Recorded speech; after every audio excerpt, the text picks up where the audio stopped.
하나님께서 우리에게 주실 말씀 마태복음 26장 47절에서 52절 말씀입니다.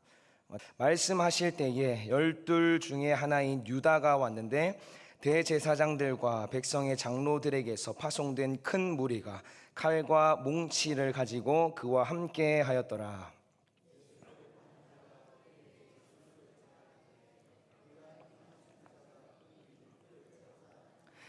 곧 예수께 나와 랍비여 안녕하시옵니까 하고 입을 맞추니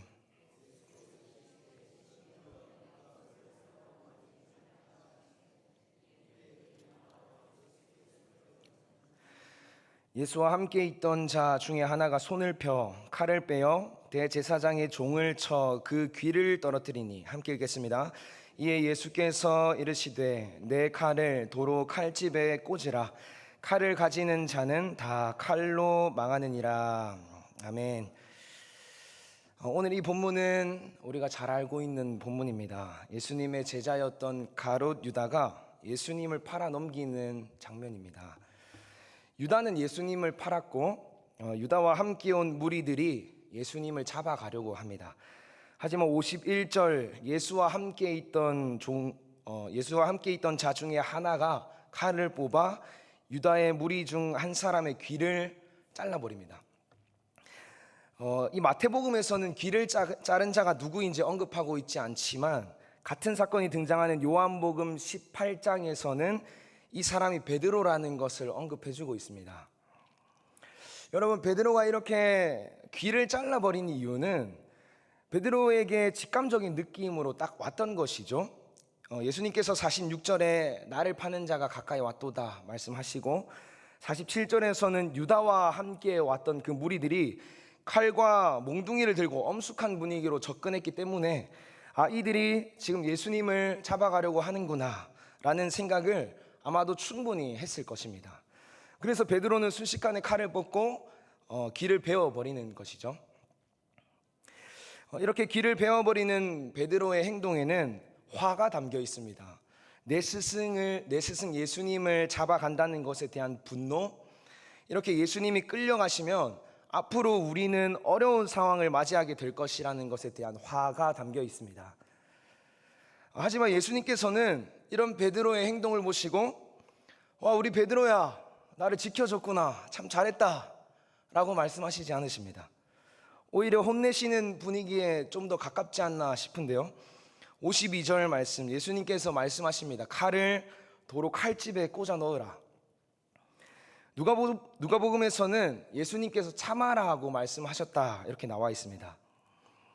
여러분, 우리도 삶을 살다 보면 이 베드로와 같은 모습이 나올 때가 종종 있습니다. 분노가 올라오고 화가 올라오는 모습. 혹시 여기서 한 번도 화를 안 내보신 분은 없으시리라 생각합니다. 물론 우리가 베드로처럼 칼까지 꺼내들지는 않겠지만 나를 어렵고 힘들게 만드는 그 사람에 대한 화, 분노, 어떤 복수심은 충분히 나타날 수 있습니다. 생길 수밖에 없죠, 사실. 하지만 예수님께서 우리에게 동일하게 말씀하십니다. 지금 뽑은 그 칼, 또는 뽑으려고 하는 그 칼 다시 꽂아 넣어라. 여러분, 오늘 말씀을 통해서 그리스도인이 마치 베드로처럼 칼을 뽑는 상황이 생겼을 때, 내 안에 분노가 올라올 때 구체적으로 어떤 모습을 취해야 하는지, 하나님께서 어떤 태도를 취해라 말씀하시는지를 함께 살펴보고자 합니다. 말씀드린 것처럼 오늘 우리 모두는 화가 나는 상황이 생기고 그 화로 인해 상대방을 공격하고 싶다거나 복수를 꿈꿀 때가 있습니다. 하지만 오늘 말씀에 예수님께서 다시 꽂아 넣어라 말씀하시면서 이어서 이렇게 말씀하십니다. 칼을 가지는 자는 다 칼로 망하느니라. 여러분, 이 말씀의 뜻은 굉장히 간단합니다. 내가 상대방을 해쳤다면 그 해가 다시 나에게 돌아오는 것이죠. 예수님의 이 말씀, 칼을 휘두르는 자의 결과에는 공의로우신 하나님의 원리, 공평하신 하나님의 성품이 담겨져 있습니다. 내가 상처를 준 만큼 다시 돌려받게 되는 것이구나. 공의의 원리이죠. 하지만 이 예수님의 말씀 안에는 공의의 원리도 있지만 조금 더 깊은 하나님의 뜻이 담겨 있습니다. 그 의미를 함께 살펴봤으면 좋겠는데요. 이 52절 말씀은 이전에 하나님께서 이미 말씀하신 바 있습니다. 창세기 9장을 보면 하나님께서 홍수로 세상을 심판하시고 이후에 하나님께서 노아와 함께 이제 새로운 시작을 하시는데, 그렇게 시작하기에 앞서 노아에게 이렇게 말씀하셨습니다. 우리 창세기 9장 6절인데요. 화면을 보고 함께 읽어보도록 하겠습니다. 시작. 다른 사람의 피를 흘리면 그 사람의 피도 흘릴 것이니 이는 하나님이 자기 형상대로 사람을 지으셨음이니라. 아멘. 이 말씀이 오늘 본문 52절의 기초가 되는 말씀입니다. 상처를 준 만큼 상처를 받게 된다는 이 하나님의 말씀은 공의로우신 하나님의 원리를 넘어서 하나님께서 사람을 창조하신 그 목적까지 담겨 있는 말씀입니다. 이는 하나님이 하나님의 형상대로 사람을 지으셨기 때문이라. 하나님께서는 사람이 상처받고 공격을 당하는 것 자체를 원하지 않으십니다. 왜냐하면 하나님께서 사람을 창조하실 때 보시기에 심히 아름다운 존재로 만드셨고 그만큼 사람을 사랑하고 아끼는 우리 하나님이시기 때문입니다. 훼손하고 싶지 않은 귀한 존재, 하나님의 작품으로 사람을 만드셨기 때문입니다. 이런 하나님의 뜻이 담겨 있기 때문에 하나님께서 사랑하시는 모든 사람, 그 어떤 사람이라도 공격하고 상처를 주고 복수를 가하는 것은 하나님 앞에서 옳은 방법이 아닙니다. 그러한 공격은 하나님께서 사랑하시는 작품을 훼손하는 것, 좀 더 위험한 메시지로는 하나님의 목적을 어기는 행위와도 마찬가지인 모습입니다. 여러분, 우리는 하나님을 위해 살아가는 자입니다. 하나님의 뜻을 따르는 자입니다. 그리고 그런 우리에게 오늘 말씀 예수님께서 말씀하십니다. 칼을 도로 칼집에 꽂으라, 참아라. 여러분, 이것은 우리가 하나님의 자녀로서 창조 원리를 훼손하지 않고 지키며 살아가기를 원하시는 그런 하나님의 마음이 담겨 있습니다. 여러분, 이런 하나님의 뜻, 하나님의 마음을 아는 자가 되시기를 간절히 소망합니다. 하지만 오늘날 세상은 이런 모습, 상처를 주고 화를 표출하는 모습이 점점 더 심각해지고 있습니다. 나날이 갈수록 타인을 사랑하는 모습은 좀 줄어들고 사랑하는 마음을 가진 사람이 점점 소수가 되어가고 있는 그런 세상입니다. 즉 하나님을 따르는 우리는 그리스도인이 점점 더 소수가 되어져 가고 있는 세상을 살고 있다는 것이죠. 여러분 잘 아시겠지만 내가 소수가 되면 마음을 지키는 것이 상당히 어렵습니다. 날이 갈수록 다수의 주장이 옳다는 생각이 우리 마음 가운데도 자라나게 되는 것이 일반적인 사람의 모습입니다. 그러면서 소수가 다수의 편으로 넘어가게 되는 것이죠. 공격과 상처, 특히 복수, 내가 당한 만큼 돌려주는 이 행위를 아무렇지 않게 하게 되는, 점점 더 악화되는 상황이 오늘날 계속해서 이어가고 있습니다. 하지만 성도 여러분, 우리는 꼭 기억해야 합니다. 세상이 변해가고 하나님을 믿는 자들이 소수가 되고 있지만 그럼에도 불구하고 변하지 않는 것, 하나님의 나라는 절대 사라지지 않는다는 것입니다. 세상 마지막 날에는 하나님을 믿고 있던 그 소수가 역정케 되는 역사가 일어나게 됩니다. 여러분, 그래서 우리에게는 믿음이 필요합니다. 많은 사람이 칼을 뽑는다 할지라도 내가 생각하는 모습이 맞다는 믿음.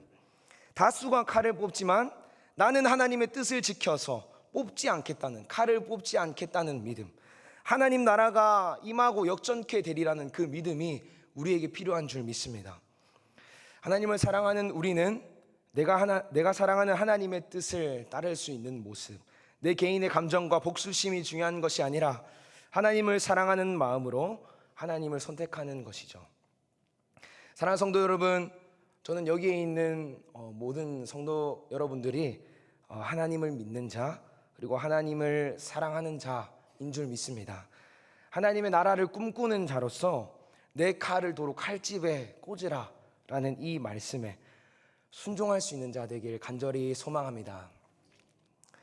하지만 반대로 우리는 공격을 하지 않더라도 상대방에게 공격을 받을 때가 있습니다. 상대방이 나에게 칼을 꺼내들 때, 이처럼 내가 칼에 당할 상황에 처해 있을 때는 우리에게 어떤 모습이 필요할까요? 예수님께서는 이와 같은 상황, 내가 칼을 맞는 상황에도 똑같이 말씀하십니다. 칼을 가지는 자는 다 칼로 망한다.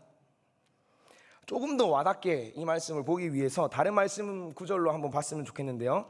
이 52절 말씀은 요한계시록 13장 10절 말씀과도 연결이 되어 있습니다. 우리는 그 말씀을 한번 화면을 보시면서 읽어보도록 하겠습니다. 시작. 사로잡힐 자는 사로잡혀 갈 것이요.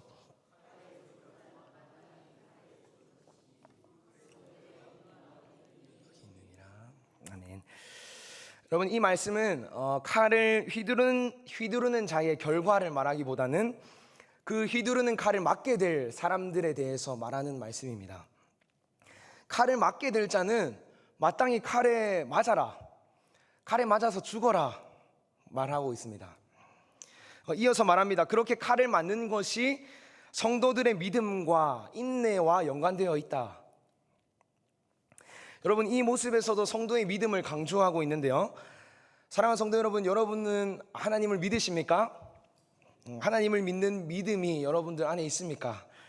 여러분에게 믿음이 있다고 한다면 우리에게 이런 마음이 있어야 합니다. 하나님께서 지금 내 삶을 이끌어가고 계신다.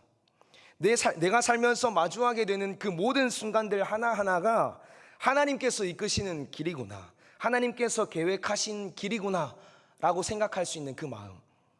그리고 이 요한계시록 말씀, 하나님께서 내 삶을 이끄신다는 그 믿음이 있는 자에게 함께 따라오고 있는 것이 인내라고 말하고 있습니다. 그래서 우리에게는 이 믿음과 인내 두 가지 모습이 필요합니다. 여러분, 이 모습은 예수님께서도 굉장히 우리에게 모범적으로 잘 보여주셨습니다. 오늘 본문 마태복음 26장을 기준으로 전에는 예수님께서 여러 공격을 받아오셨고 그 이후에도 더 큰 공격을 앞으로 받으시게 될 것입니다. 하지만 예수님은 그런 순간에서도 맞대응하지 않으십니다. 반격하지도 않으시고 도망치지도 않으셨습니다.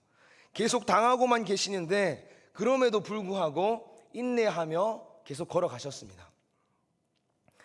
본문 56절 말씀, 그러나 이렇게 된 것은 다 선지자들의 글을 이루려 함이니라. 아프지만, 힘들지만, 고통스럽지만 하나님 나라의 성취를 위해, 하나님께서 말씀하신 구원의 약속을 이루시기 위해 예수님께서는 인내하며 걸어가셨습니다. 예수님의 이런 모습은 하나님 나라의 성취, 이 한 번의 죽음으로 모든 사람의 죄가 씻기는 가장 위대한 일을 향해 가시는 모습이라 할 수 있는데요. 여러분, 그렇기 때문에 사실 우리가 걸어가는 이 길이 예수님께서 걸어가셨던 길과 같다고는 말하기 좀 어려울 수도 있는, 이질감이 들 수도 있습니다. 우리가 예수님처럼 모든 사람을 구원하기 위해 가고 있는 길은 아니기 때문이죠. 하지만 바울은 우리의 길도 예수님이 걸으셨던 이 길과 비슷하다고, 어쩌면 크기만 좀 작은 길이지 같은 길을 걷고 있다라고 말하고 있습니다. 데살로니가후서 1장 4절에서 5절 말씀입니다. 우리 함께 읽어볼까요? 시작. 그러므로 너희가 견디고 있는 모든 박해와 환난 중에서 너희 인내와 믿음으로 말미암아 하나님의 여러 교회에서 우리가 친히 자랑하노라. 이는 하나님의 공의로운 심판의 표요 너희로 하여금 하나님의 나라에 합당한 자로 여김을 받게 하려 함이니 그 나라를 위하여 너희가 또한 고난을 받느니라. 아멘. 우리가 그리스도를 따르며 받는 그 고난, 그리고 그 고난을 인내해야 하는 이유는 5절의 말씀과 같이 나도 그 나라, 하나님 나라를 바라보고 있기 때문입니다. 우리가 예수님은 아니지만 예수님이 걸어가셨던 길을 따라 걸어가고 있는 자들입니다. 예수님과 같은 곳을 바라보고 걸어가고 있는 것이죠. 그래서 요한계시록 말씀에서 말합니다. 그 길은 예수님께서 보여주신 것처럼 하나님께서 내 삶을 계획하셨다는 그 믿음, 그리고 그 계획은 하나님 나라로 이끄시는 계획이요, 그 계획을 믿고 인내하는 모습이 성도들에게 필요하다라고 말하고 있습니다. 앞으로 우리 각자의 삶에 여러 가지 공격들이 있을 것입니다. 우리 성도님들 삶에 공격들이 있을 것인데, 나를 향해 칼을 드는 자도 있을 거고, 나를 향해 분노를 표출하고 화를 내는 자가 있을 것입니다. 그리고 하나님께서 그 가운데 우리에게 있어야 할 모습을 말씀해 주고 있습니다. 칼에 죽을 자는 마땅히 칼에 죽어라. 그것이 예수님께서 걸어가셨던 길이요, 작은 예수인 우리에게도 있어야 할 모습임을 기억하고 이 말씀에 순종하며 예수님과 함께 걸어가는 우리 성도님 되시길 간절히 소망합니다. 하나님, 그러면 하나님, 우리는 칼을 뽑지도 말아야 하고 누가 칼을 휘두르면 맞기까지 해야 합니까? 하나님, 우리 인생 너무 억울한 거 아닙니까? 너무 당하기만 하는 거 아닙니까? 혹시 여러분 마음에 속상한 마음이 좀 있으신가요? 생각하면 생각할수록 이 길의 여정은 참 쉽지 않은 것 같습니다. 그런데 여러분, 사도 바울이 칼 하나를 소개하고 있는데요, 이 칼을 소개하면서 우리도 칼을 뽑아야 할 때가 있다라고 말하고 있습니다. 에베소서 6장 말씀에 보면 하나님의 전신갑주 이야기가 나옵니다. 전신갑주 6개 장비 중에 단 하나의 공격 무기가 있죠. 에베소서 6장 17절 말씀, 성령의 검 곧 하나님의 말씀을 가지라 라고 바울이 말하고 있습니다. 여러분, 이 성령의 검은 오늘 본문에 베드로가 사용한 칼과 같은 언어 마카이라를 사용합니다.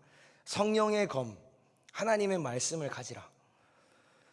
여러분, 우리에게도 칼을 뽑을 수 있는 기회가 생겼는데요, 사도 바울은 이 에베소서 6장에서 우리가 전신갑주를 왜 입어야 하는지, 칼을 뽑아서 어떻게 사용해야 하는지를 아주 정확하게 말해주고 있습니다. 에베소서 6장 11절 12절 말씀입니다. 우리 같이 함께 읽어보겠습니다. 시작. 마귀의 관계를 능히 대적하기 위하여 하나님의 전신갑주를 입으라. 우리의 씨름은 혈과 육을 상대하는 것이 아니요 통치자들과 권세들과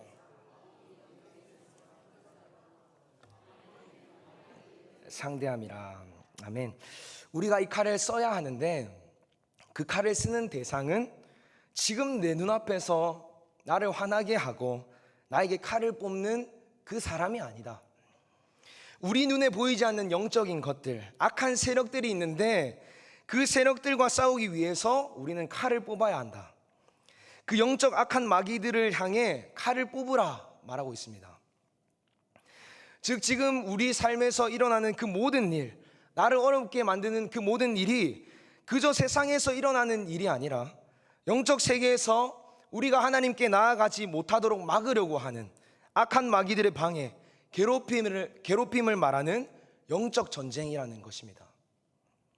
그래서 나에게 일어나는 어떤 고난, 어려움에 대해서 사람 대 사람의 문제라고 생각하며 똑같이 칼을 뽑거나 상대방이 휘두른 칼을 막거나 한다면 우리는 영적 전쟁에서 지는 겁니다. 마귀들과 싸움에서 지는 것이죠. 우리에게 나타나야 하는 모습은 영적 전쟁이라는 것을 인지하며 사람을 향하여 칼을 뽑는 것이 아니라 성령의 검, 하나님의 말씀, 특별히 오늘 말씀에서 강조하고 있는 이 믿음과 인내의 칼을 꺼내어 영적인 것들과 싸워서 승리해야 합니다. 사랑하는 성도 여러분, 우리가 뽑을 수 있는 칼은 성령의 검, 하나님의 말씀입니다. 특별히 오늘 하나님께서 강조하시는 칼, 믿음과 인내, 이 성령의 칼을 뽑아 하나님을 믿고 인내할 때 내 안에 올라오는 화를 다스리고 상대방이 휘두른 칼을 맞게 되겠지만, 그리고 비록 세상의 관점에서는 진 것 같이 보일 수 있겠지만 하나님의 관점, 영적 전쟁에서는 승리한 것임을 믿으시기 바랍니다. 마귀들과의 싸움에서 내가 이겼다는 것, 승리했다는 것을 꼭 기억하시기 바랍니다. 앞으로 일어나게 될 많은 영적 전쟁들, 하나님의 말씀을 따르면 따를수록 더 큰 영적 전쟁들이 있을 것입니다. 하지만 오늘 하나님께서 주신 이 말씀을 기억함으로 그 모든 싸움에서도 승리할 수 있는 우리 성도님들 되시길 간절히 소망합니다.